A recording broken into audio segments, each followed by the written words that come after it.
Good morning everyone. बेटा आज हम करेंगे कंप्लीट फिजिक्स। फर्स्ट चैप्टर है लाइट, रिफ्लेक्शन एंड रिफ्रैक्शन। तो इसमें सबसे पहले हम देखेंगे रिफ्लेक्शन ऑफ लाइट। ठीक है, तो रिफ्लेक्शन ऑफ लाइट में हम क्या करेंगे कि रिफ्लेक्शन किस सरफेस से होता है। तो रिफ्लेक्शन पॉलिश्ड सरफेस से होता है, और पॉलिश्ड सरफेस को क्या बोलते हैं? मिरर बोलते हैं। हमेशा रिफ्लेक्शन किसी भी स्मूथ सरफेस से होता है। रिफ्लेक्शन होने के लिए सरफेस का स्मूथ होना चाहिए, और तो मिरर जो है वो स्मूथ सरफेस होता है, पॉलिश्ड सरफेस होता है। तो यहाँ पर हम करेंगे laws of reflection of light. तो यहाँ पर देखो बेटा, रिफ्लेक्शन के लॉज। फर्स्ट लॉज क्या है? The angle of incidence is equal to the angle of reflection. कि जो एंगल है इंसिडेंट का उतना ही किसका एंगल है? रिफ्लेक्शन का। मतलब कोई भी लाइट रे जिस एंगल से आएगी उसी एंगल से वापस जाएगी। सेकेंड लॉ क्या कहता है? The incident ray the normal and mirror to the mirror at the point of incidence and reflected ray all lie in the same plane. ये सारी की सारी रे किस प्लेन में लाई करती हैं? सेम प्लेन में। ये आने वाली इंसिडेंट रे है, ये जाने वाली रिफ्लेक्टेड रे है, ये नॉर्मल है, ये इनके बीच का क्या है? एंगल है। एंगल आई बोलेंगे, एंगल आर बोलेंगे। ओके, तो ये हमारा क्या है? ये सारी सेम प्लेन पर लाई कर रही है, तो ये सेकेंड लॉ कहलाएगा हमारा। अब उसके बाद बात आती है कि मिरर कितनी तरीके के होते हैं। मिरर कितने तरह के होते हैं? मिरर दो तरीके के होते हैं, कर्व्ड मिरर और दूसरे प्लेन मिरर। जिसका जो सरफेस हो प्लेन हो उसको प्लेन मिरर बोलेंगे, जिसका सरफेस मुड़ा हुआ हो उसको क्या बोलेंगे? कर्व्ड मिरर बोलेंगे। प्लेन मिरर की क्या क्या कैरेक्टरिस्टिक्स होती हैं ये भी एग्जाम में आ जाती हैं। तो फर्स्ट पॉइंट में लिखेंगे कि जो प्लेन मिरर होता है वो हमेशा वर्चुअल एंड इरेक्ट होता है, वर्चुअल एंड इरेक्ट होती है। सेकंड इसकी कैरेक्टरिस्टिक्स लिखेंगे, the size of the image is equal to that of the object. कि जितना इमेज का साइज होगा प्लेन मिरर में, कि जो हम हमारे घर में जो नॉर्मल मिरर होता है ना वो प्लेन मिरर होता है बेटा। जो आपकी बॉडी का साइज होता है वही साइज आपको मिरर में अगर अपीयर हो रहा है, सेम शक्ल आपको मिरर में अपीयर हो रही है, सेम हाइट अगर आपको मिरर में अपीयर हो रही है, तो इसका मतलब मिरर क्या है? Plane mirror. The image formed is as far behind the mirror as the object in front of it. जितना मिरर से ऑब्जेक्ट जितनी डिस्टेंस पे रखा होगा उतनी आपको इमेज अंदर, इमेज की डिस्टेंस दिखाई देगी मिरर के अंदर। फोर्थ कैरेक्टरिस्टिक्स है कि जो इमेज होती है वो लेटरली इन्वर्टेड होती है। प्लेन मिरर में लेफ्ट का राइट दिखता है, राइट का लेफ्ट दिखता है। उसके बाद कर्व्ड मिरर की बात करेंगे, मतलब स्पैरिकल मिरर की बात करेंगे हम यहाँ पर। तो जो स्पैरिकल मिरर होते हैं बेटा वो दो तरीके के होते हैं। The reflecting surface of a spherical mirror में बी कर्व्ड इनवर्ड और आउटवर्ड। कोई ये इनवर्ड कर्व है और ये आउटवर्ड कर्व है।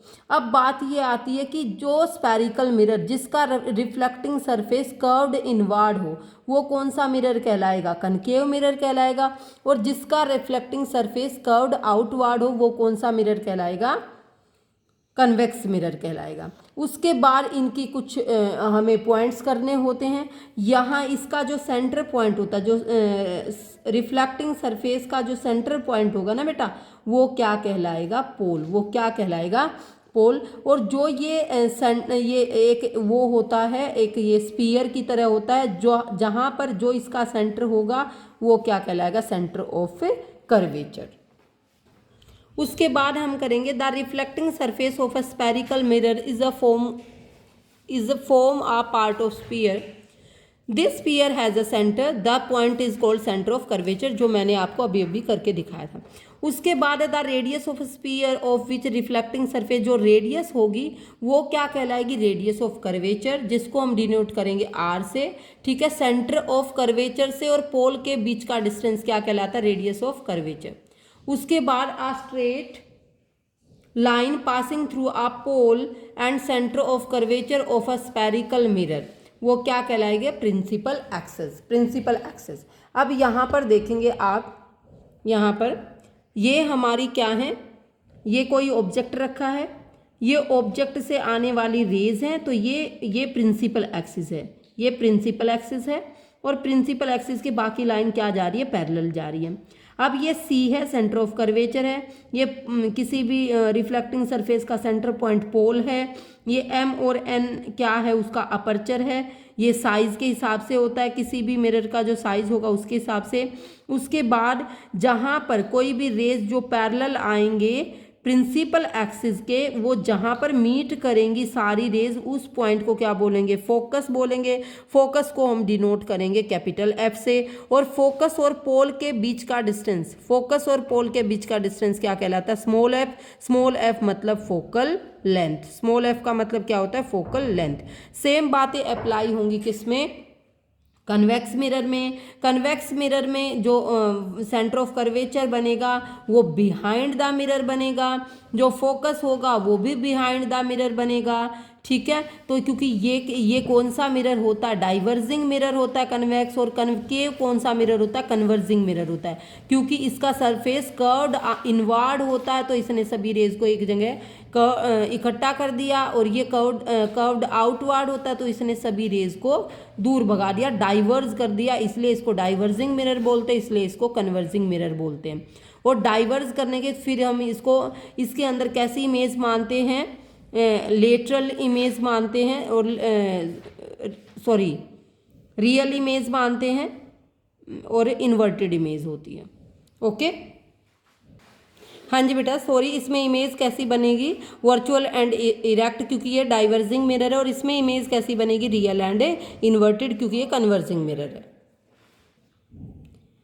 तो यहाँ पर देखिए रेडियस ऑफ कर्वेचर का क्या फॉर्मूला होता है, रेडियस ऑफ कर्वेचर 2f के बराबर होता है। तो f का फोकल लेंथ का क्या फॉर्मूला होता है, r/2।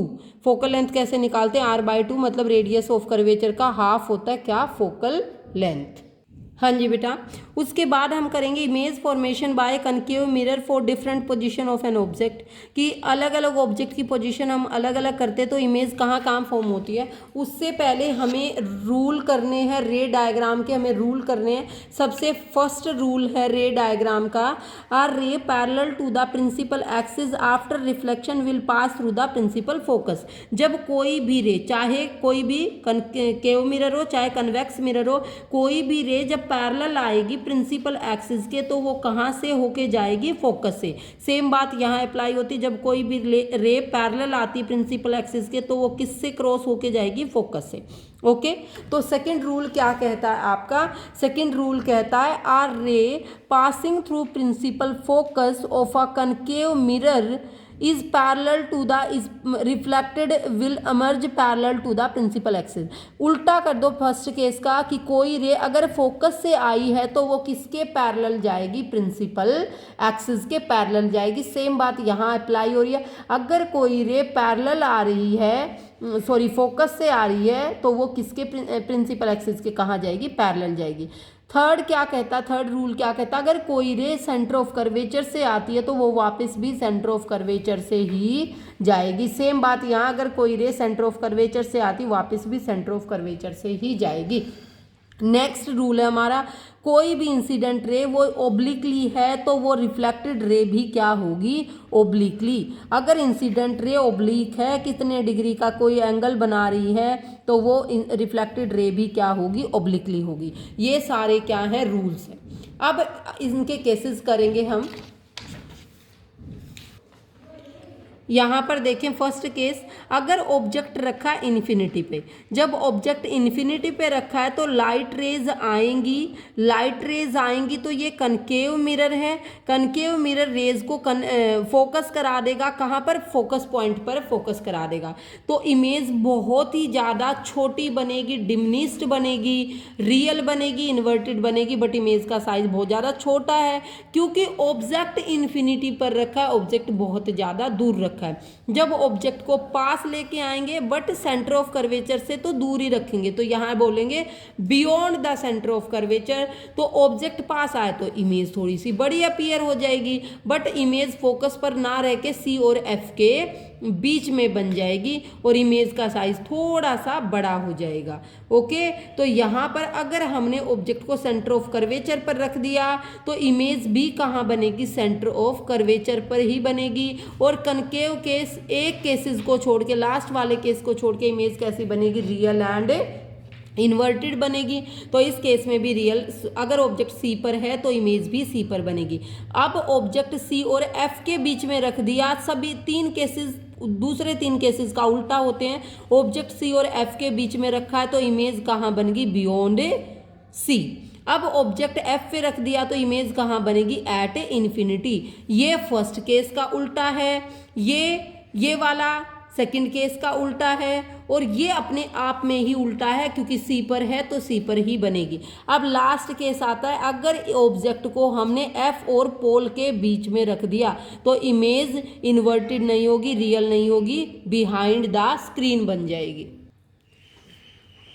अब नेक्स्ट है हमारा topic uses of concave mirror. Concave जो मिरर होते हैं वो टॉर्चेस में यूज़ होते हैं, सर्च लाइट्स में यूज़ होते हैं, हेडलाइट्स में, गाड़ी की हेडलाइट्स में यूज़ होते हैं जहाँ पर हमें पावरफुल बीम चाहिए गाड़ी की। सेविंग मिरर में यूज़ होते हैं, large image of the face, जहाँ हमें फेस की लार्ज इमेज देखनी वहाँ पर यूज़ होते हैं। डेंटिस्ट यूज़ करता है कनकेव मिरर को हमारे टीथ की इमेज को लार्ज देखने के लिए। उसके बाद नेक्स्ट टॉपिक है हमारा कनकेव मिरर, कन्वेक्स मिरर।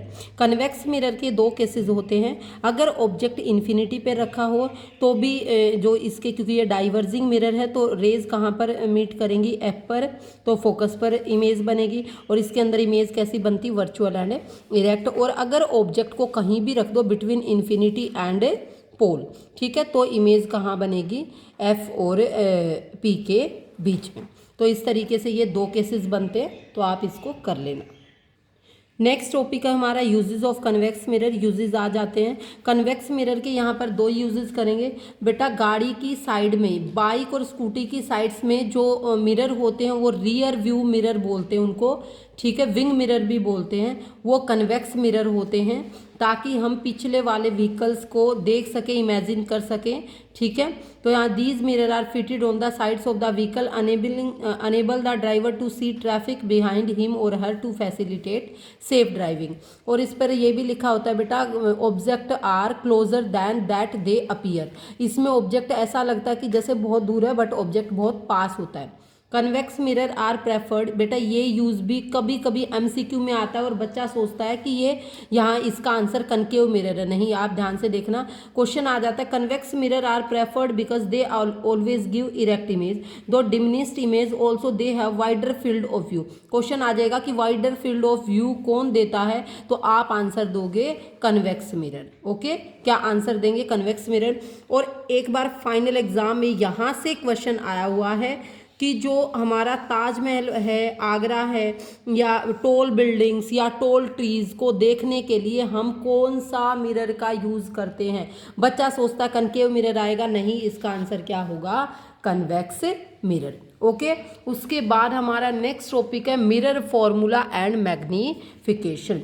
तो मिरर फॉर्मूला क्या होगा बेटा, यहाँ पर देखें, new Cartesian sign convention for a spherical mirror. बेटा मिरर के राइट हैंड साइड पॉजिटिव चीज़ें होंगी जो भी बनेगा, मिरर के लेफ्ट हैंड साइड क्या रहेगा, नेगेटिव रहेगा। तो ऑब्जेक्ट को तो हम हमेशा मिरर के कहाँ रखेंगे, लेफ्ट हैंड साइड रखेंगे। तो ऑब्जेक्ट मतलब यू के लिए तो हमेशा कौन सा साइन यूज़ करेंगे, हम नेगेटिव साइन यूज़ करेंगे। और अगर इमेज रियल और इन्वर्टेड बन रही है तो नेगेटिव साइन यूज़ करेंगे। अगर इमेज वर्चुअल और इरेक्ट बन रही है तो पॉजिटिव साइन करेंगे। अगर बेटा इमेज जो इन्वर्टेड है उसके लिए नेगेटिव होगा। अगर इमेज नीचे, अगर जो भी होगा ऑब्जेक्ट, अगर रियल और इन्वर्टेड इमेज बनेगी तो नेगेटिव साइन शो करना है। और अगर इमेज सीधी बनेगी, ऑब्जेक्ट ऊपर होगा या यहाँ पर भी वर्चुअल और इरेक्ट होगा तो पॉजिटिव साइन शो करना है। अब क्वेश्चन आता है मिरर फॉर्मूला क्या होता है, तो मिरर फॉर्मूला क्या होगा, 1/v + 1/u 1/f। f क्या होता है, फोकल लेंथ, जो कि पोल और फोकस के बीच का डिस्टेंस होता है। u क्या होता है, ऑब्जेक्ट डिस्टेंस। और v क्या होता है, इमेज डिस्टेंस। बेटा v क्या होता है, इमेज डिस्टेंस, और u क्या होता है, ऑब्जेक्ट डिस्टेंस। ओके, तो इस तरीके से इसका मैग्नीफिकेशन का भी फॉर्मूला हमें पता होना चाहिए।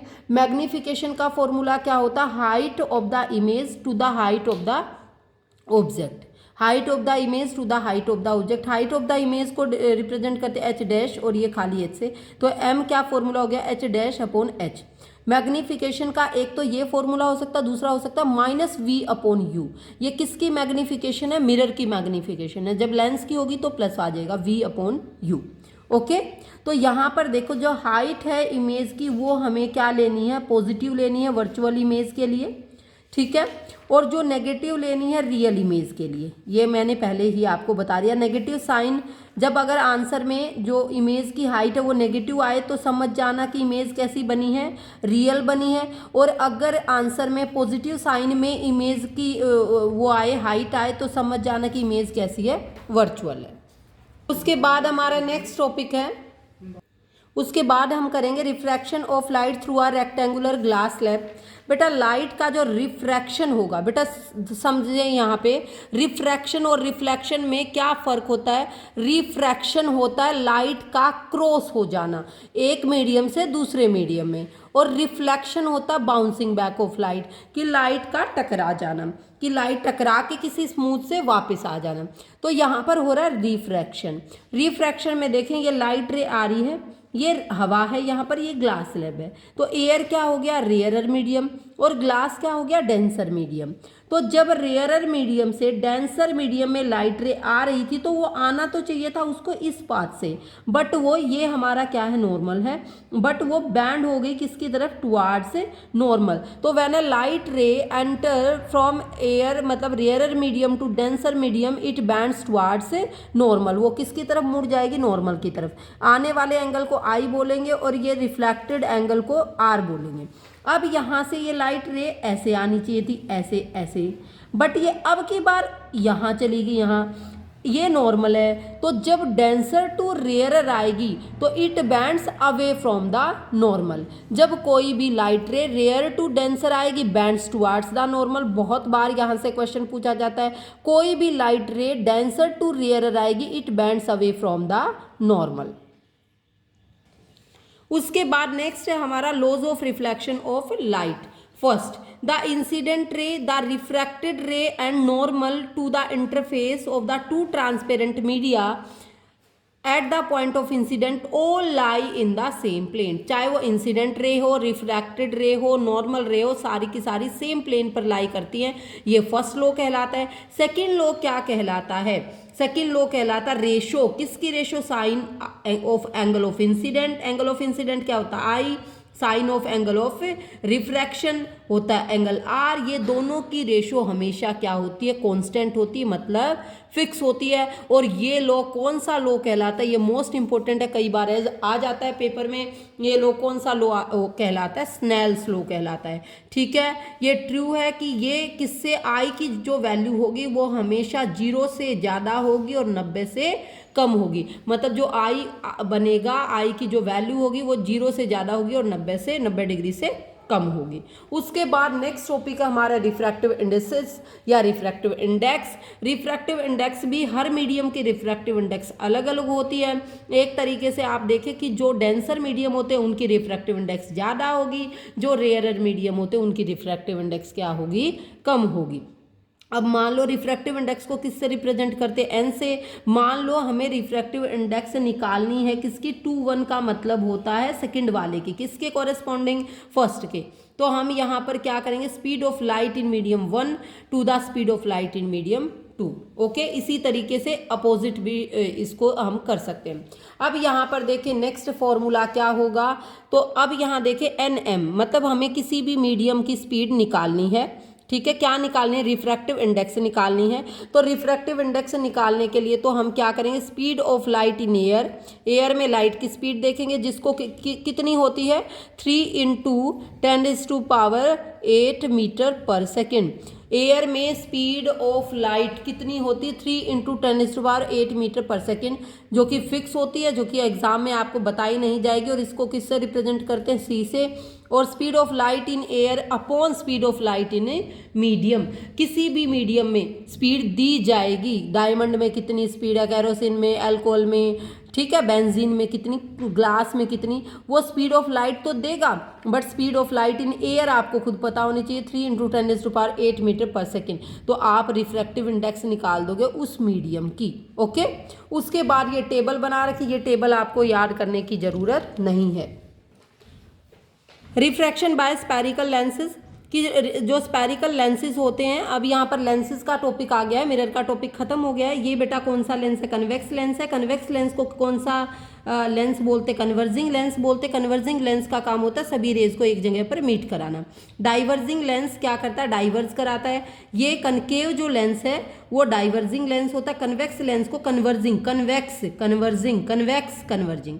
सभी लाइट रेज जो पैरेलल आ रही है प्रिंसिपल एक्सिस के, वो फोकस पे क्या हो जाएंगी? कन्वर्ज हो जाएंगी। यहाँ पर आप दोनों तरीके के लेंस को देखिएगा। ये इसका क्या है? ऑप्टिकल सेंटर है। ये इसकी क्या है? प्रिंसिपल एक्सिस है। ये प्रिंसिपल एक्सिस पर आगे इसका भी सेंटर ऑफ कर्वेचर होता है। सेंटर ऑफ कर्वेचर और ओ के बीच का डिस्टेंस वही आर होता है। सारी बातें मिरर वाली अप्लाई होंगी। अब है यहाँ पर image formation by lenses using रे डायग्राम। रूल्स क्या होंगे? तो रूल्स होंगे कि जब किसी भी लेंस में प्रिंसिपल एक्सिस के पैरेलल जाएगा तो इमेज कहाँ पर बनेगी? फोकस पर बनेगी, जो कि सेम रूल किस में था? मिरर में था। ओके, अब नेक्स्ट है यहाँ पर, तो कन्वेक्स लेंस, कनकेव लेंस, अगर फोकस से लाइट रे आएगी तो वो प्रिंसिपल एक्सिस के कहाँ से जाएगी? पैरेलल जाएगी। फोकस से लाइट आएगी तो वो प्रिंसिपल एक्सिस के कहाँ से जाएगी? पैरेलल जाएगी। अब अगर ऑप्टिकल सेंटर से लाइट रे आ रही है तो वो वापस भी ऑप्टिकल सेंटर से ही जा रही है। ऑप्टिकल सेंटर से लाइट रे आ रही है तो वो वापस भी ऑप्टिकल सेंटर से ही जा रही है। अब यहाँ करेंगे कन्वेक्स मिरर के, सॉरी लेंस के केसेस। अब ये कन्वेक्स लेंस का केसेस, फर्स्ट केसेस क्या होगा? अगर प्रिंसिपल एक्सिस के पैरेलल आ रही हैं तो यहाँ इमेज F2 पे बनेगी। अब सेकंड के केस में क्या होगा कि ऑब्जेक्ट को, जब ऑब्जेक्ट इन्फिनिटी पे था फर्स्ट में, अब ऑब्जेक्ट को हम पास ले आए, किसके बियॉन्ड ले आए? 2F1 के बियॉन्ड ले आए, तो इमेज कहाँ बनेगी? बिटवीन F2 एंड 2F2 के बीच में बनेगी। ओके, ऐसे ही इसके अलग अलग केसेस हो जाएंगे कि जितना हम पास लाते जाएंगे कि इमेज उतनी ही क्या बड़ी, उतनी ही साइज में क्या बनती जाएगी? बड़ी बनती जाएगी। ठीक है, इस चीज़ को आप ऐसे भी इमेजिन कर सकते कि आप किसी भी लेंस के, किसी भी मिरर के जितना पास आते जाएंगे तो इमेज उतनी ही बड़ी बनती जाएगी। अगर हमने ऑब्जेक्ट को F1 पे रख दिया, फोकस पे रख दिया, तो इमेज कहाँ बनेगी? इन्फिनिटी पे बनेगी। ओके, इस तरीके से ये अलग अलग केसेस होंगे। अब ये किसके केसेस बता रखे हैं? कनकेव लेंस के केसेस बता रखे हैं। कनकेव लेंस डाइवर्जिंग लेंस होता है। इसके सिर्फ दो ही केसेस होंगे कि जब हमने ऑब्जेक्ट को इन्फिनिटी पे रखा था तो इमेज कहाँ बनेगी? फोकस पर। ये इमेज कैसी होगी? Real and inverted. ये इमेज कैसी होगी? वर्चुअल एंड इरेक्ट लेंस है ये। ठीक है, और यहाँ पर भी क्या होगा कि जब हमने ऑब्जेक्ट को कहीं पर भी रख दो बिटवीन ऑप्टिकल सेंटर और इन्फिनिटी, ओके, तो इमेज F1 और ऑप्टिकल सेंटर के बीच में बन जाएगी। अब यहाँ है sign convention for spherical lens. Lens formula क्या होगा? मिरर फॉर्मूले में यहाँ क्या आता था? 1/v + 1/u आता था, = 1/f। यहाँ क्या आ जाएगा? माइनस आ जाएगा। वही u ऑब्जेक्ट डिस्टेंस रहेगा, v इमेज डिस्टेंस रहेगा और f क्या रहेगा? Focal length. नेक्स्ट और लास्ट टॉपिक है इस चैप्टर का, पावर ऑफ अ लेंस। बेटा न्यूमेरिकल की प्रैक्टिस आप अपने आप करना। नेक्स्ट टॉपिक है power of a lens. The ability of a lens to converge और diverge light ray depend on its focal length. किसी भी लेंस की जो कन्वर्ज करने की एबिलिटी है और जो डाइवर्स करने की एबिलिटी, वो किस चीज़ पर डिपेंड करती है? फोकल लेंथ पर डिपेंड करती है।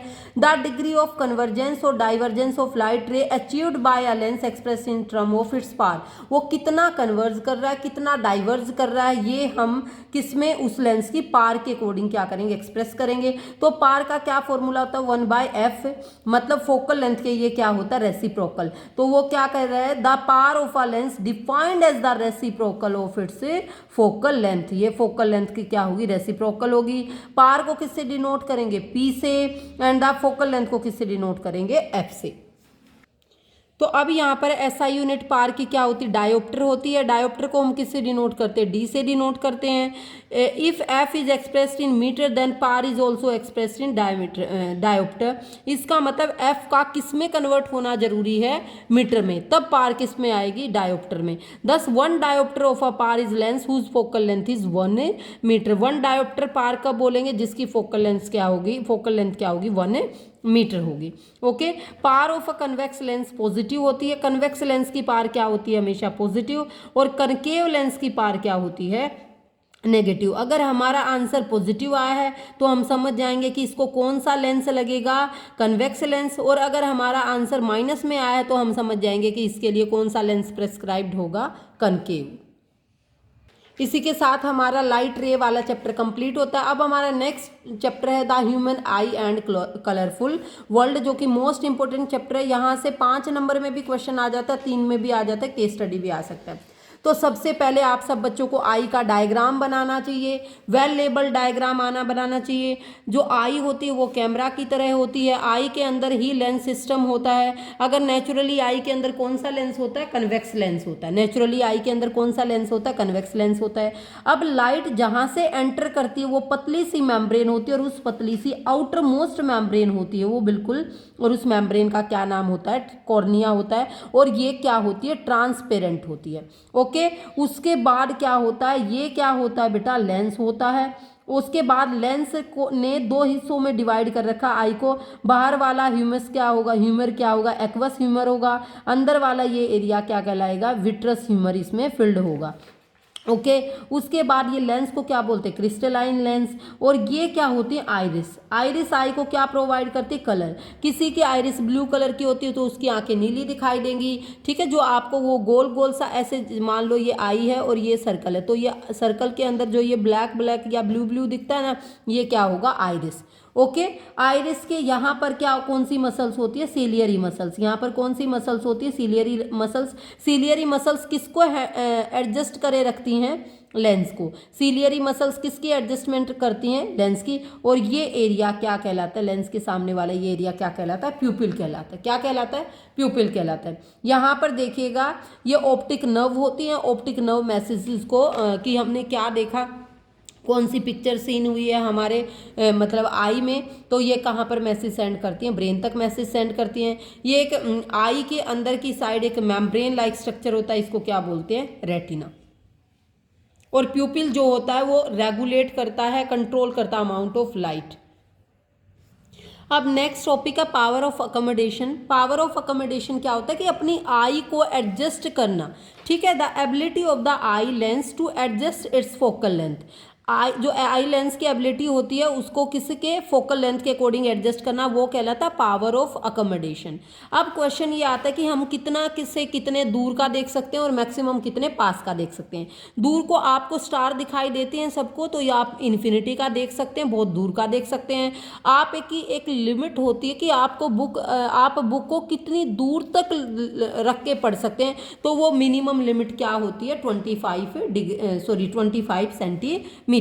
उसके बाद आता है डिफेक्ट। डिफेक्ट से पहले एक डिफेक्ट यहाँ पर भी दे रखा है कि बेटा जब एक ओल्ड एज आती है, किसी भी इंसान जब समय के साथ बूढ़ा हो जाता है तो उसका जो लेंस होता है वो क्या हो जाता है, मिल्की हो जाता है। जो आई लेंस होता है, जो कन्वेक्स लेंस होता है, वो क्या हो जाता है, मिल्की हो जाता है और क्लाउडी हो जाता है। और ये कंडीशन क्या कहलाती, कैटारेक्ट। कैटारेक्ट मोतियाबिंद जिसको बोलते हैं, कैटारेक्ट में जो लेंस है वो मिल्की हो जाएगा, क्लाउडी हो जाएगा। दिस कोज पार्शियल और कंप्लीट लॉस ऑफ विजन। इसकी वजह से क्या हो जाएगा, जो विजन है पूरा का पूरा भी जा सकता है। और इसका इलाज क्या है, क्वेश्चन आ जाएगा कि जो कैटारेक्ट है उसका मतलब जो ट्रीटमेंट क्या है, मतलब सॉल्यूशन क्या है, सर्जरी है। ओके, जैसे बूढ़े होने के बाद ऑपरेशन कराते हैं ना आंखों का, तो ये यही कैटारेक्ट हो जाता है तब कराते हैं। ओके, उसके बाद नेक्स्ट है डिफेक्ट्स में 3 डिफेक्ट यहाँ पर एक्सप्लेन कर रखे हैं। डिफेक्ट मायोपिया को नियर साइटेडनेस बोलते हैं, हाइपरमेट्रोपिया को फार साइटेडनेस बोलेंगे, और फिर थर्ड वाले को क्या बोलेंगे, प्रेस बायोपिया। मायोपिया को क्या बोलेंगे, नियर साइटेडनेस, हाइपरमेट्रोपिया को क्या बोलेंगे, फार साइटेडनेस, और प्रेस बायोपिया को का दोनों का कॉमन होगा। ओके, तो यहाँ पर 1 बाय 1 करेंगे। सबसे पहले कौन सा करेंगे, मायोपिया। ओके, तो मायोपिया में देखेंगे बेटा पिक्चर से clear, myopia is also known as near sightedness. इसका मतलब इस डिफेक्ट में ऑब्जेक्ट जो भी पर्सन है वो पास वाला ऑब्जेक्ट तो देख सकता है बट दूर वाला ऑब्जेक्ट नहीं देख सकता। इसका मतलब मायोपिया वाला पेशेंट न्यूज़पेपर अच्छे से रीड कर लेगा बट दूर से ब्लैक बोर्ड दिखाई नहीं देगा। तो इस प्रॉब्लम में क्या हो जाता है, यहाँ पर देखिए ये नॉर्मल आई रेटिना पर इमेज बन रही है, इसके बाद रेज लगाएंगी तो यहाँ लेंस के थ्रू होके जाएंगी, तो इमेज ना रेटिना पर ना बनने की बजाय जो फोकल लेंथ है ना वो छोटी हो जाती है, इमेज पहले ही बन जाती है। तो इमेज जब तक रेटिना पर नहीं बनेगी तो ऑब्जेक्ट दिखाई नहीं देगा। तो फिर हम कौन सा ऐसा लेंस लगाएंगे कि जो कि इस फोकल लेंथ को लंबी कर दे, तो फोकल लेंस लगाएंगे हम कनकेव लेंस। कौन सा लेंस लगाएंगे हम? कनकेव लेंस यहाँ लगाएंगे। तो मायोपिया को ठीक करने के लिए कौन सा लेंस यूज किया जाएगा? Concave lens. रीजन बता रखे excessive curvature of eye lens, elongation of the eye ball. Eye ball जो है वो इलोंगेट हो जाए या कर्वेचर बढ़ जाए आई लेंस का। ट्रीटमेंट क्या है, मतलब इसका करेक्टिव लेंस क्या है? Concave lens. करेक्टिव लेंस क्या है? Concave lens. तो हमने यहाँ कनकेव लेंस अप्लाई कर रखा है। उसके बाद थर्ड है बेटा हाइपरमेट्रोपिया। हाइपरमेट्रोपिया मतलब हाइपरमेट्रोपिया किसको बोलते हैं? फार साइटेडनेस। मतलब ऑब्जेक्ट, कोई भी पर्सन है जो हाइपरमेट्रोपिया है वो दूर का ऑब्जेक्ट क्लियरली देख पाएगा बट पास का ऑब्जेक्ट नहीं देख पाएगा। मतलब ब्लैक बोर्ड की रीडिंग अच्छे से हो जाएगी बट बुक की रीडिंग अच्छे से नहीं होगी। तो इसका मतलब क्या होगा इसमें? ये नॉर्मल आई के लिए है। फोकल लेंथ आई लेंस की ये बहुत ज़्यादा हो जाएगी, मतलब इमेज बननी चाहिए थी यहाँ रेटिना पर बट कहाँ चली गई? पीछे चली गई। तो अब हमें कोई ऐसा लेंस लगाना पड़ेगा जो इसको क्या कर देगा? इमेज को पहले ही बना देगा, रेटिना पर बना देगा। तो हमें कौन सा लेंस यूज करना पड़ेगा? Convex lens. तो करेक्टिव लेंस यहाँ पर क्या होगा? Convex lens. बेटा ये मोस्ट इंपॉर्टेंट है। मायोपिया, हाइपरमेट्रोपिया और प्रेस बायोपिया बहुत ज़्यादा बार एग्जाम में रिपीट होते हैं।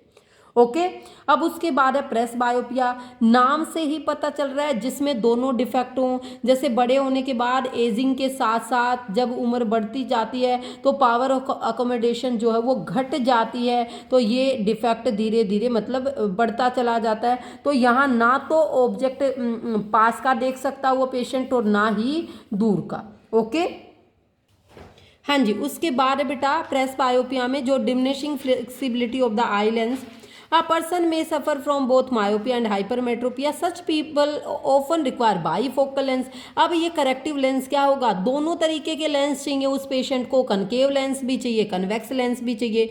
तो कनकेव लेंस भी लगेगा, कन्वेक्स लेंस भी लगेगा। अब ऊपर वाले पोर्शन में क्या लगेगा? कनकेव लेंस लगेगा और नीचे वाले पोर्शन में क्या लगेगा? कन्वेक्स लेंस लगेगा। बेटा यहाँ से बहुत बार पूछा जाता है कि प्रेस बायोपिया को करेक्ट करने के लिए ऊपर वाला लेंस कौन सा होगा? कनकेव लेंस होगा और नीचे वाला लेंस कौन सा होगा? कन्वेक्स लेंस होगा। उसके बाद है बेटा next heading refraction of light through a prism, कि प्रिज्म से लाइट का रिफ्रैक्शन कैसे पढ़ेंगे हम। हाँ जी यहाँ पर देखें तो ये हमारे लिए पीई क्या है? इंसिडेंट रे है। इंसिडेंट रे होने के बाद ये अंदर रिफ्रैक्ट कर गई तो ये रिफ्रैक्टेड रे है, और ये बाहर जब आई तो ये इमरजेंट रे बन जाएगी, इमरजेंट रे है। ओके इस डी को क्या बोलते हैं? Angle of deviation.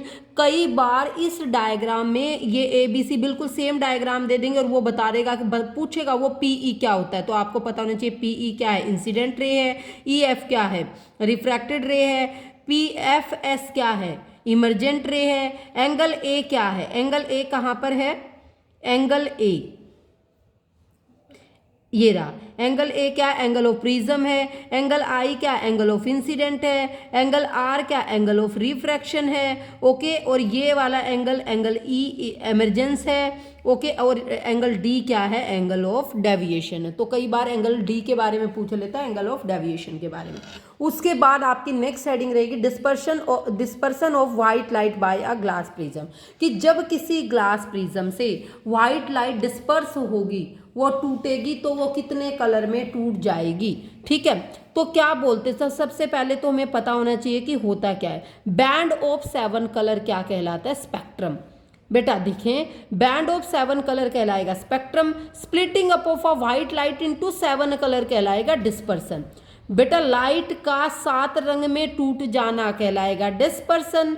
और जो बैंड होगा जो कि 7 कलर का बैंड जो विबग्योर बनाता वो क्या कहलाएगा? स्पेक्ट्रम। तो band of light color spectrum and splitting up of light into different components called dispersion। यहाँ पर देखेंगे डिस्पर्सन क्या होगा? व्हाइट लाइट को जब हम पास कराएंगे किसी प्रिज्म से, ये इसाक न्यूटन ने बताया था बेटा इसके बारे में, जब किसी प्रिज्म से हम व्हाइट लाइट को पास कराएंगे तो वो कितने कलर में टूट जाएगी? 7 कलर में। तो 7 कलर हमें ऊपर से शुरू नहीं करना, विबग्योर नीचे से शुरू करना है। तो यहाँ पर आप बोलेंगे मोस्ट डेविएटेड लाइट रे कौन सी होगी, वॉयलेट होगी। लीस्ट डेविएटेड लाइट रे कौन सी होगी, रेड होगी। मोस्ट डेविएटेड लाइट रे कौन सी होगी, वॉयलेट, और लीस्ट डेविएटेड क्या होगी, रेड। लीस्ट डेविएटेड क्यों होगी, क्योंकि रेड कलर की वेवलेंथ दूर तक जाएगी, क्योंकि उसकी वेवलेंथ क्या होती है, ज़्यादा होती है। उसके बाद क्वेश्चन यहाँ से भी आ जाता है, यहाँ से आ जाता है कि हम दो प्रिज्म को अगर उल्टा कर देंगे, recombination of spectrum white light. हमने यहाँ से व्हाइट लाइट पास कराई, 7 कलर में टूटी। जब 7 कलर इन्वर्टेड प्रिज्म के में से पास होंगे तो दोबारा से कौन सी लाइट अपीयर हो जाएगी, हमें व्हाइट लाइट। बेटा ये डायग्राम आप सबको बनाना आना चाहिए। ये वाला भी रिकॉम्बिनेशन वाला ये होता है और डिस्पर्सन का ये होता है। और विबग्योर के बारे में आपको, वॉयलेट, इंडिगो, ये सब आपको कलर के बारे में पता होना चाहिए, ये लिख रखे यहाँ पे। ओके, उसके बाद नेक्स्ट टॉपिक है रेनबो फॉर्मेशन की। रेनबो कैसे बनता है, रेनबो क्या है, एक नेचुरल फिनोमिना है जो कि स्काई में अपीयर होता है आफ्टर रेन शावर, और तब निकलेगा जब बारिश के बाद क्या निकलेगी, धूप निकलेगी। अब बारिश के बाद बहुत सारी वाटर ड्रॉपलेट्स जो है वो हवा में सस्पेंडेड रह जाती हैं, एयर में सस्पेंडेड एटमॉस्फेयर में रह जाती हैं। Rainbow is always formed in the direction opposite to that of the sun. Rainbow हमेशा जिस साइड सन होगा तो उससे अपोजिट डायरेक्शन में फॉर्म होता है। अब होगा क्या, सनलाइट आएगी तो इसमें क्या होगा, पहले ये रिफ्रैक्शन होगा, इसको क्रॉस करेगी, फिर इंटरनल रिफ्लेक्शन होगा। क्या होगा, फिर इंटरनल रिफ्लेक्शन होगा, और फिर वापस इससे रिफ्रैक्ट कर जाएगी और वो अपीयर हो जाएगा। और ये सनलाइट और ये सेम डायरेक्शन में दिखा रखा है, बट रेनबो जो है वो अपोजिट डायरेक्शन में अपीयर होता है, direction of the sun. Okay, अब हमारा नेक्स्ट टॉपिक है एटमॉस्फेरिक रिफ्रैक्शन। बेटा रिफ्रैक्शन का मतलब होता है लाइट रे का क्रॉस हो जाना। अब क्वेश्चन यहाँ से भी आ जाता है कि जो स्टार की एक्चुअल पोजीशन होती है, स्टार उससे थोड़ा सा अपरेंट पोजीशन पर क्यों दिखाई देता है, क्योंकि एटमॉस्फेयर में कहीं किसी पार्ट पर रिफ्रैक्टिव इंडेक्स कम होती है, किसी पार्ट पर रिफ्रैक्टिव इंडेक्स ज़्यादा होती है। तो जब वो लाइट रे आती है तो अलग पाथ से होके आती है, और जब वो लाइट जाती है तो उस स्टार की वो एक्चुअल पोजीशन हमें ना दिख के दूसरी पोजीशन हमें अपीयर हो जाती है। और इसी वजह से हमें स्टार क्या करते हुए दिखाई देते हैं, ट्विंकल करते हुए दिखाई देते हैं। यहां पर भी कौन सा फिनोमिना होगा, एटमॉस्फेरिक रिफ्रैक्शन का फिनोमिना होगा।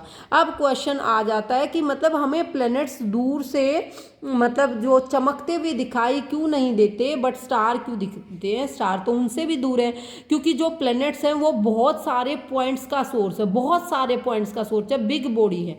अब बिग बॉडी है तो सारे पॉइंट सोर्स ने आपस में एक दूसरे के इफेक्ट को क्या कर दिया है, जीरो कर दिया है, नलीफाई कर दिया, इसलिए वो ट्विंकलिंग इफेक्ट नहीं देते। बट जो स्टार्स होते हैं वो मतलब स्मॉल साइज है, वो पॉइंट साइज है, तो वो अपना आपको क्या कर पा रहा है, शो कर पा रहा है।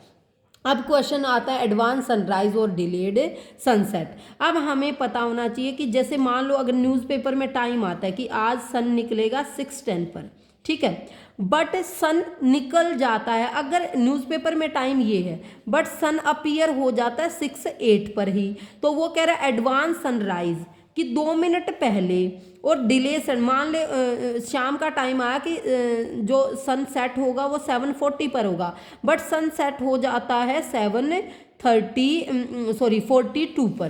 तो सीधी सी बात है, देखो ये क्या है, अर्थ है, ये अर्थ का क्या है, एटमॉस्फेयर है।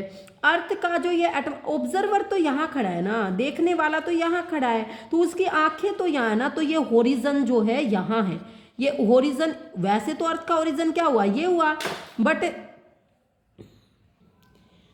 हाँ जी, तो यहाँ पर देखो बेटा, अब मान लो कोई पर्सन यहाँ खड़ा है, अब हमें पता है कि सन तो कहीं से मतलब यहाँ पर है, क्योंकि वो कहीं निकला थोड़ा ना, तो अर्थ की रोटेशन होती है।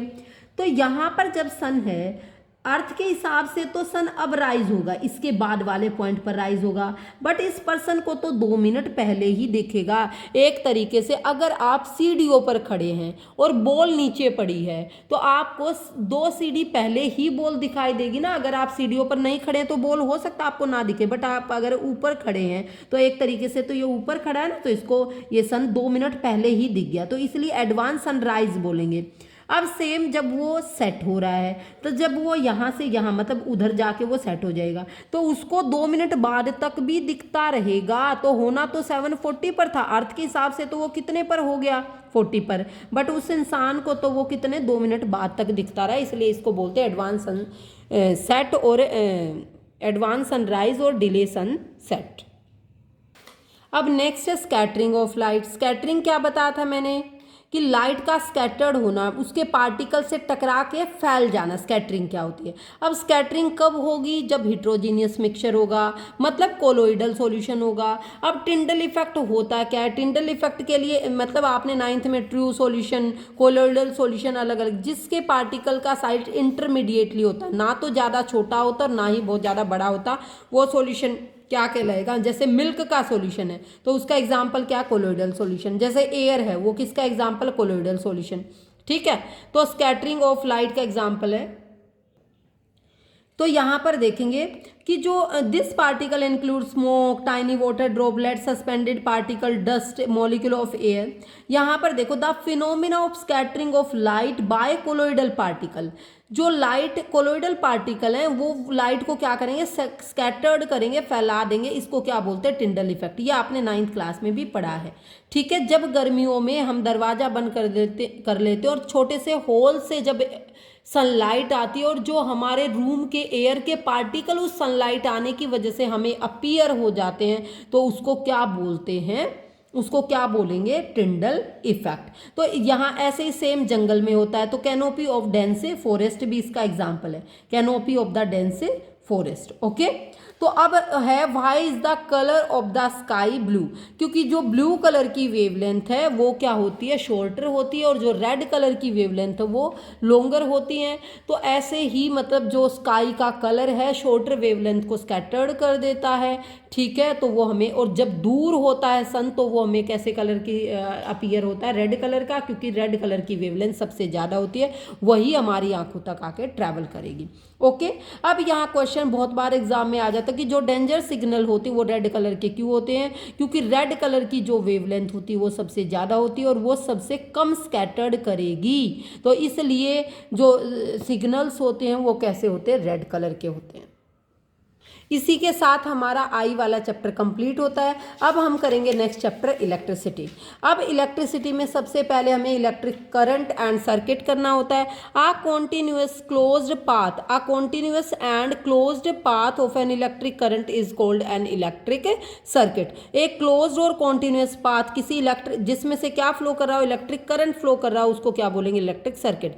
तो यहाँ पर करंट क्या मतलब, इसको हम क्या बता सकते हैं, is the rate of flow of electric charge.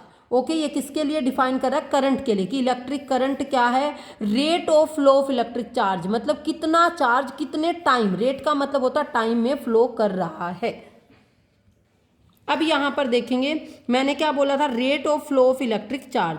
Charge क्या होता है, क्यू होता है, टी क्या होता है, टाइम होता है। जब टाइम नीचे हो तो वो क्या हो जाता है, रेट। उसके लिए कौन सा वर्ड बोलते हैं, रेट बोलते हैं। और ये आई क्या होता है, करंट। तो आई का फॉर्मूला क्या बन गया, क्यू अपॉन टी।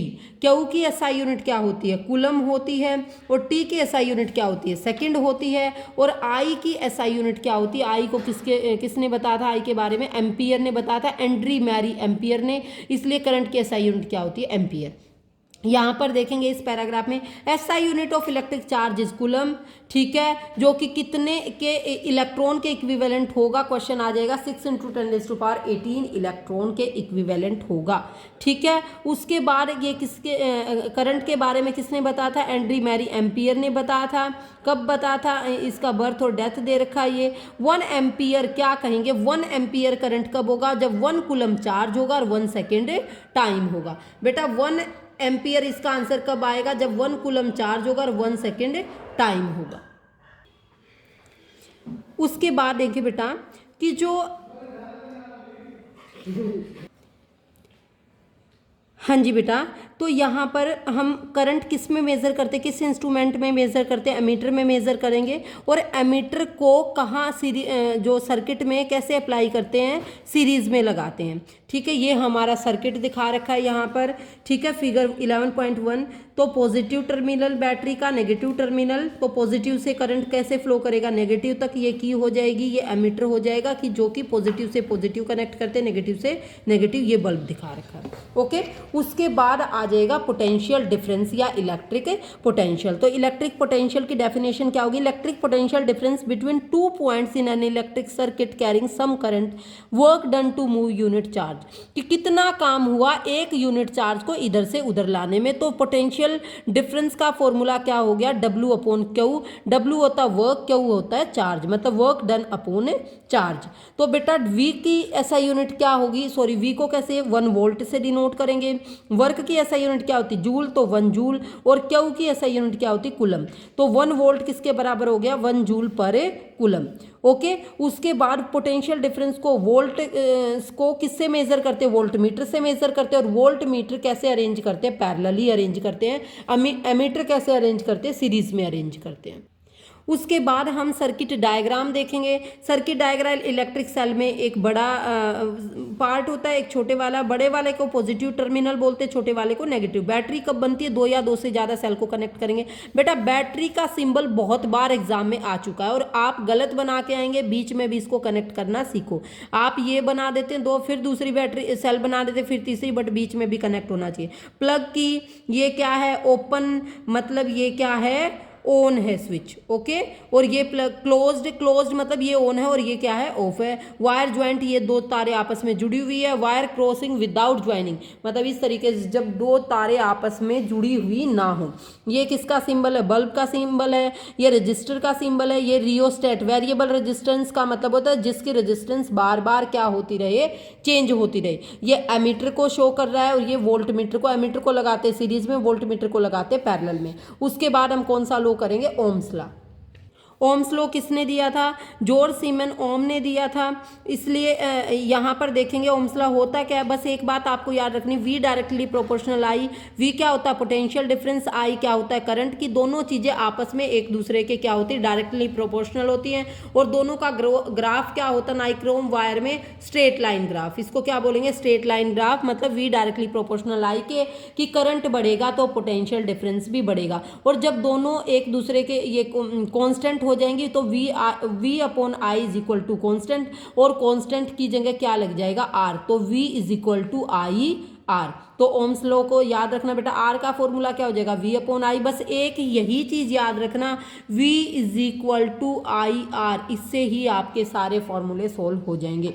तो जो ओम रेजिस्टेंस की SI यूनिट होती है वो क्या होती है, ओम होती है, क्योंकि इसके बारे में जॉर्ज सीमन ओम ने बताया था। और ओम ऐसे ये ग्रीक लेटर में लिखा जाता है। इस लाइन पर फोकस करना बेटा कि I is equal to V upon R, या R is equal to V upon I भी हो सकता है। If the resistance is double then current get half. अगर रेजिस्टेंस डबल होगा तो करंट क्या हो जाता है, आधा। और जो वेरिएबल रेजिस्टेंस होता है उसको दूसरा नाम क्या देते हैं, रियोस्टेट। ओके, उसके बाद है factor on which the resistance of a conductor depend, कि किस किस फैक्टर पर डिपेंड करता है किसी कंडक्टर का रेजिस्टेंस। यहां से करेंगे कि फर्स्ट फैक्टर कौन सा है, लेंथ होता है। सेकंड फैक्टर क्या होता है, एरिया ऑफ क्रॉस सेक्शन होता है। थर्ड फैक्टर क्या होता है, नेचर ऑफ द मटेरियल होता है। तो आर किस पर डिपेंड करता है, लेंथ पर। आर किस पर डिपेंड करता है, एरिया ऑफ क्रॉस सेक्शन पर। तो आर दोनों के लिए हमने कंबाइन कर दिया L अपॉन A।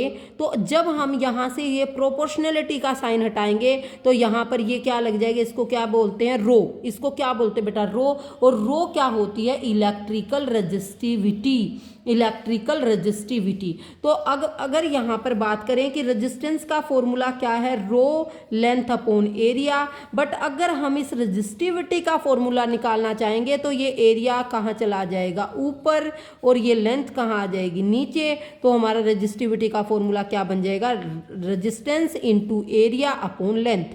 अब रजिस्टिविटी की एसआई यूनिट भी निकाल देंगे। आर की एसआई यूनिट क्या होती है ओम, एरिया की क्या होती है मीटर स्क्वायर, लेंथ की क्या होती है मीटर, मीटर से मीटर कैंसिल हो जाएगा, तो रजिस्टिविटी की एसआई यूनिट क्या हो जाएगी बेटा ओम मीटर, जो कि यहाँ दिखाई दे रही है। ओके, उसके बाद यहाँ पर क्या होगा कि जो रजिस्टिविटी है किसी मेटल की और एलॉय की वो बहुत कम होती है, ठीक है, और रजिस्टिविटी किसी भी रेजिस्टेंस की क्या होती है ज़्यादा होती है। ओके, इस तरीके से आप ये रजिस्टिविटी की टेबल दिखा रखी है, कर लेना। जो टंगस्टन होता है वो फिलामेंट इलेक्ट्रिक बल्ब के फिलामेंट में यूज़ होता है, इस तरीके से ये कर लेना। हाँ जी, नेक्स्ट टॉपिक है हमारा रजिस्टर इन सीरीज। जब हमने रजिस्टर्स को किस में लगाया है सीरीज में लगाया, तो यहाँ देखें ये फर्स्ट रजिस्टर्स है, ये सेकंड है, ये थर्ड है, इसको हमने किस में लगाया सीरीज में लगाया। ये बैटरी है, ये एमीटर है, एमीटर को भी कहाँ अप्लाई करते हैं सीरीज में। वोल्ट मीटर को कैसे अप्लाई करते हैं बेटा पैरेलल में, तो फर्स्ट रजिस्टर के पैरेलल में अलग वोल्ट मीटर, सेकंड के पैरेलल में दूसरा, थर्ड के पैरेलल में तीसरा वोल्ट मीटर। तो यहाँ पर देखेंगे जब रजिस्टर सीरीज में होंगे तो जो वोल्ट मीटर होंगे वो क्या होंगे अलग अलग होंगे। तो टोटल पोटेंशियल डिफरेंस कैसे निकालेंगे V1 plus V2 plus V3। V क्या होता है बेटा आप सबको पता है, V क्या होता है I इंटू R। तो यहाँ पर हम पुट करते जाएंगे IR1 IR2 IR3। ओके, तो यहाँ पर देखिएगा आप V की वैल्यू क्या होती है V1 की वैल्यू क्या होती है IR1, V2 की वैल्यू क्या होती है IR2, V3 की वैल्यू क्या होती है IR3। अब वहाँ पर था ना V is equal to V1 plus V2, तो V की जगह हमने क्या पुट कर दिया IR, V1 की जगह IR1, V2 की जगह IR2, V3 की जगह IR3।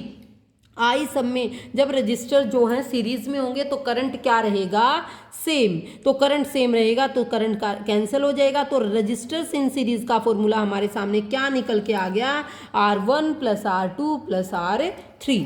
अब हम नेक्स्ट करेंगे when resistors are in parallel, कि जब रजिस्टर्स पैरेलल में होगा, तो जब रजिस्टर्स पैरेलल में होगा तो वोल्टेज क्या होगा सिंगल ही लगेगा और करंट क्या हो जाएगा डिवाइड हो जाएगा। क्योंकि दिमाग लगाओ बेटा यहाँ से करंट आ रहा है, इसमें डिवाइड हो जाएगा, इसमें डिवाइड हो जाएगा, इसमें। अब यहाँ पर पोटेंशियल क्या रहेगा सेम और करंट क्या हो जाएगा डिवाइड। तो यहाँ नेक्स्ट देखिएगा I क्या हो गया I is equal to I1 plus I2 plus I3। अब according to Ohm's law I क्या होता है V अपॉन R। I क्या होता है बेटा V अपॉन R, तो I की वैल्यू पुट कर देंगे हम। I1 की क्या होगी V अपॉन R1, I2 की क्या होगी V अपॉन R2, I3 की क्या होगी V अपॉन R3। तो यहाँ पर I की वैल्यू पुट करेंगे V अपॉन R, I1 की करेंगे V अपॉन R1, I2 की करेंगे V अपॉन R2, I3 की करेंगे V अपॉन R3। तो V सबके लिए क्या है कॉमन है, क्योंकि V क्या है सेम है।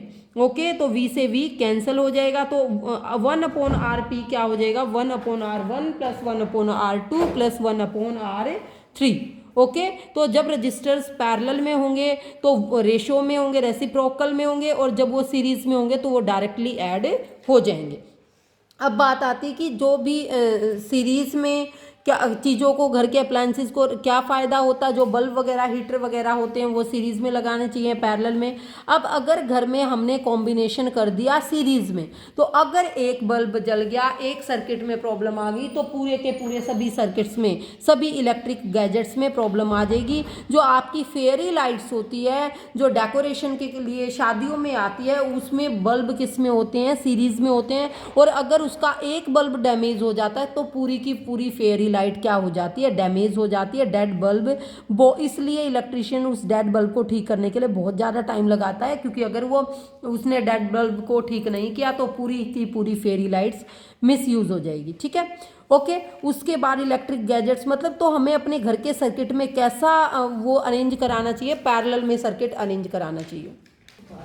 नेक्स्ट है heating effect of electric current, की जो करंट है आपने देखा होगा जिस भी अप्लायंस में से करंट पास हो रहा है उसका वो कौन सा इफेक्ट प्रोड्यूस कर रहा है, हीटिंग इफेक्ट प्रोड्यूस कर रहा है। ठीक है, तो आपने देखा होगा हीटिंग इफेक्ट की वजह से बहुत अच्छे अच्छे गैजेट्स बन गए, इलेक्ट्रिक हीटर बन गया, इलेक्ट्रिक आयरन बन गई, इलेक्ट्रिक टोस्टर बन गया। तो ये इसका कहाँ पर यूटिलाइजेशन हुआ है, ये किसकी वजह से बने हैं, हीटिंग इफेक्ट की वजह से। क्योंकि करंट के अंदर कैसा इफेक्ट होता है, दो इफेक्ट होते हैं, एक तो मैग्नेटिक इफेक्ट होता है, एक हीटिंग इफेक्ट होता है। तो हीटिंग इफेक्ट को यहाँ करेंगे। पावर V क्या होती है पोटेंशियल डिफरेंस, Q क्या होता है चार्ज, T क्या होता है टाइम, I क्या होता है करंट, P क्या होती है पावर। तो पावर का क्या फॉर्मूला, क्योंकि पावर होती वर्क अपॉन टाइम, पावर क्या होती है, वर्क अपॉन टाइम। और वर्क क्या होता है, आपको पता वर्क होता है W इंटू क्यू।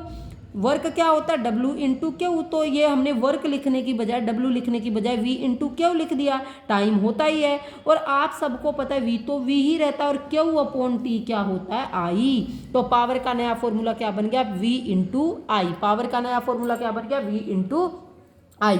उसके बाद पावर कह लो, एनर्जी कह लो, एक ही बात है। तो एनर्जी क्या होती है, एनर्जी का क्या फॉर्मूला होता है, P इंटू टी। एनर्जी का क्या फॉर्मूला होता है, P इंटू टी। ठीक है, तो एनर्जी कौन सी एनर्जी, हीट एनर्जी। तो पावर क्या होती थी, V इंटू आई। पावर क्या होती थी, V इंटू आई इंटू टी। तो एनर्जी, हीट एनर्जी का फॉर्मूला क्या हो गया, V इंटू आई इंटू टी। अब यहाँ नेक्स्ट देखेंगे, ओम्स लॉ अप्लाई करेंगे हम। तो H क्या होता, I square R T. I square R T कैसे आया, क्योंकि यहाँ पर हमने V की वैल्यू को पुट कर दिया। अगर हम यहाँ पर इस फॉर्मूले में V की वैल्यू पुट कर देंगे, H is equal to, V की वैल्यू क्या होती है, I इंटू आर। अरे V की वैल्यू क्या होती है, I इंटू आर। एक I खुद का ये है, एक T है, तो दो I हो गए, तो इसका बन गया आई स्क्वेयर आर टी। तो ये बन गया जूल्स लॉ ऑफ हीटिंग। ये क्या बन गया, जूल्स लॉ ऑफ हीटिंग। अब आई स्क्वेयर आर टी बन गया जूल्स लॉ ऑफ हीटिंग। तो मोस्ट इंपॉर्टेंट क्वेश्चन है from exam point of view से। तो देखो एनर्जी जो है वो क्या होती है, जो हीट एनर्जी है वो किस किस पर डायरेक्टली डिपेंड करती है, square of the current. Heat energy किस पर डिपेंड कर रही है, रेजिस्टेंस पर। हीट एनर्जी किस पर डिपेंड कर रही है, टाइम पर। Practical application of heating effect of electric current, कि प्रैक्टिकल एप्लीकेशन का मतलब कि हीटिंग इफेक्ट कहाँ कहाँ यूज हो रहा है। तो मैंने पहले भी बताया था, हीटिंग इफेक्ट इलेक्ट्रिक ओवन में, इलेक्ट्रिक केटल में, इलेक्ट्रिक हीटर में। बहुत सारे ऐसे एग्जाम्पल है जहाँ इलेक्ट्रिक हीटिंग इफेक्ट हमें काम कर रहा है। टंगस्टन दुनिया की हार्डेस्ट मेटल है, जिसका मेल्टिंग पॉइंट बहुत ज़्यादा 3380 डिग्री सेल्सियस। ये क्वेश्चन कई बार पूछा जाता है। उसके बाद आता है फ्यूज, की जूल्स लॉ ऑफ हीटिंग में फ्यूज पर भी बेस्ड है। फ्यूज क्या होता है, फ्यूज को हम किस में लगाते हैं, सीरीज में। सीरीज में क्यों लगाते हैं, मान लो एक अप्लायंसेस में कोई भी प्रॉब्लम आती है तो दूसरा अप्लायंसेस भी अपने आप प्रोटेक्ट हो जाए, वो जल जाए। ओके, मतलब क्या जल जाए, फ्यूज जल जाए, ना कि अप्लायंसेस जल जाए। It consist of a piece of wire made of metal of alloy, proper melting point. जो फ्यूज होता है उसमें एक मेटल या एलोए का एक वायर होती है, जिसका प्रॉपर मेल्टिंग पॉइंट होती है। कौन हो सकता है, वो एल्यूमिनियम भी हो सकती है, कॉपर भी हो सकती है, आयरन भी, लेड भी। अब बात ये आती है कि अगर जो फ्यूज के बाहर जो कांच से का जो हमें दिखाई देता है वो किससे मिलके बना होता है, कार्ट्रिज जिसको बोलते हैं, पोर्सिलेन से मिलके बना होता है। अब हमें घर जो हमारे डोमेस्टिक फ्यूज़ होते हैं वो कितने रेटेड के होने चाहिए, 1 एम्पियर का भी हो सकता है, 2 का भी, 3 एम्पियर, 5 एम्पियर, 10 एम्पियर। अगर हमारे घर के अप्लायंसेस का जो पावर है वो ज़्यादा है तो हमें फ्यूज़ भी ज़्यादा रेटेड का लगाना पड़ेगा। ठीक है, अगर वो कह रहा है कि मान लो हम 1 किलोवाट इलेक्ट्रिक पावर यूज़ कर रहे हैं, कितने वोल्ट पर, 220 पर, तो 1 किलोवाट को किस में कन्वर्ट कर देंगे, 1000 में। तो हमारा फ्यूज़ भी मिनिमम कितने का होना चाहिए, 4.54। तो 4.54 का आता नहीं है, तो ये क्वेश्चन कई बार एग्जाम में आ जाता है। तो कितने एम्पियर का फ्यूज हमें यूज करना चाहिए, 5 एम्पियर का। उसके बाद हमारा नेक्स्ट टॉपिक है इलेक्ट्रिक पावर। नेक्स्ट टॉपिक क्या है, electric power. Next topic electric power है। तो रेट, पावर क्या होती है, रेट मतलब टाइम एट विच इलेक्ट्रिक एनर्जी डेसिपेटेड।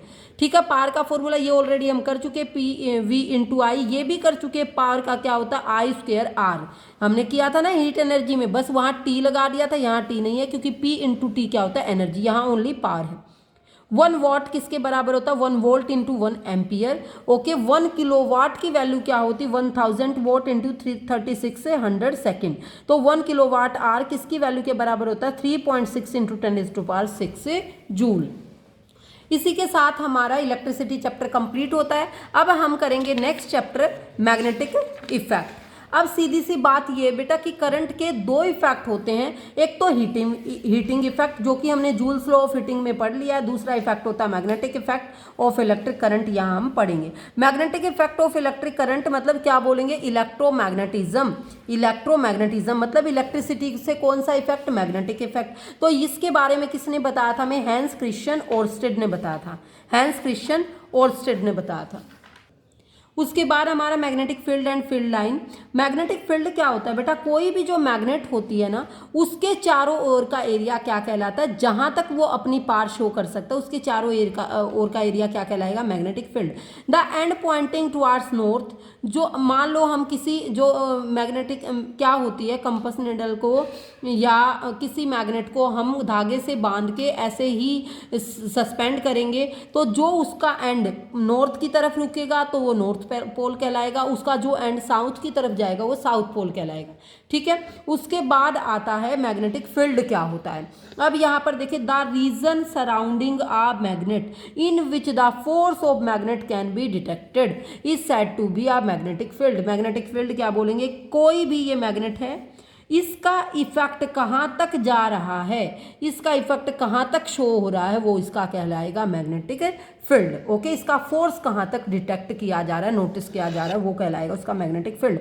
अब नेक्स्ट टॉपिक है मैग्नेटिक फील्ड लाइन। ये डायग्राम आपको बनाना पड़ेगा एग्जाम में। मैग्नेटिक फील्ड लाइन, ये साउथ पोल है, ये नॉर्थ पोल है। मैग्नेटिक फील्ड लाइन कहाँ से कहाँ मूव करती है, from north to south outside a magnet, south to north inside a magnet, north to south outside the magnet, south to north inside the magnet। ये आपको diagram बनाना आना चाहिए। मैग्नेटिक फील्ड लाइन की जो प्रॉपर्टीज होंगी वो एग्जाम में आ जाते हैं। Magnetic field line is a quantity that has both direction and A magnitude, direction भी है मैग्नीट्यूड भी है। अच्छा, ये कहाँ से, ये मैंने बता दिया, नॉर्थ से निकलती है, साउथ पर मर्ज हो जाती हैं। उसके बाद जो स्ट्रेंथ होती है वो किस बात पर डिपेंड करता है, डिग्री ऑफ क्लोजनेस। अगर ये मैग्नेटिक फील्ड लाइन जितनी ज़्यादा पास पास होंगी, इसका मतलब उस मैग्नेटिक फील्ड की स्ट्रेंथ मतलब पावर मतलब ताकत उतनी ही ज़्यादा है। अब क्वेश्चन, अब बात कर रहा है वो no two field line are cross each other, कभी भी दो मैग्नेटिक फील्ड लाइन एक दूसरे को इंटरसेक्ट नहीं करती। अब वो पूछ रहा है कहाँ पर ज्यादा क्राउड होती है, पोल पर ज्यादा क्राउड होती है तो स्ट्रेंथ पोल पर ज्यादा होंगी। हाँ जी बेटा, तो यहाँ पर देखें ये क्या है, कंपस निडल है। कंपस निडल का इफेक्ट, कंपस निडल के ऊपर इफेक्ट देखा जा रहा है डायरेक्शन ऑफ द करंट। अब पहले इस फिगर में देखें, direction of current positive to negative होता है, तो डायरेक्शन ऑफ करंट ऐसे है।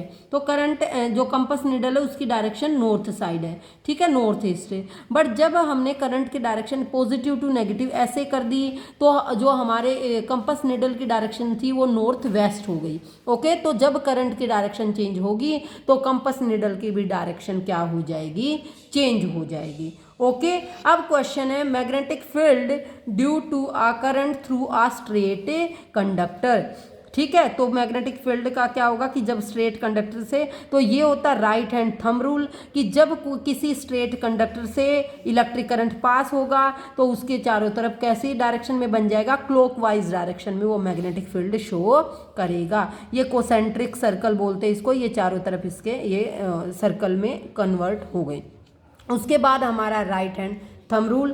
राइट हैंड थंब रूल यहाँ पर देखेंगे कि राइट हैंड थंब रूल क्या कहलाता है कि अपने राइट हैंड में एक स्ट्रेट कंडक्टर कैरी करो, मतलब ऊपर से नीचे क्या फ्लो हो रहा है, एरो से क्या दिख रहा है, करंट, तो उसका जो मैग्नेटिक फील्ड होगा वो इस डायरेक्शन में जाएगा, इस डायरेक्शन में। Okay, imagine that you are holding a current carrying straight conductor in your right hand such that thumb points towards the direction of a current, then your finger will wrap around the conductor in the direction of magnetic field.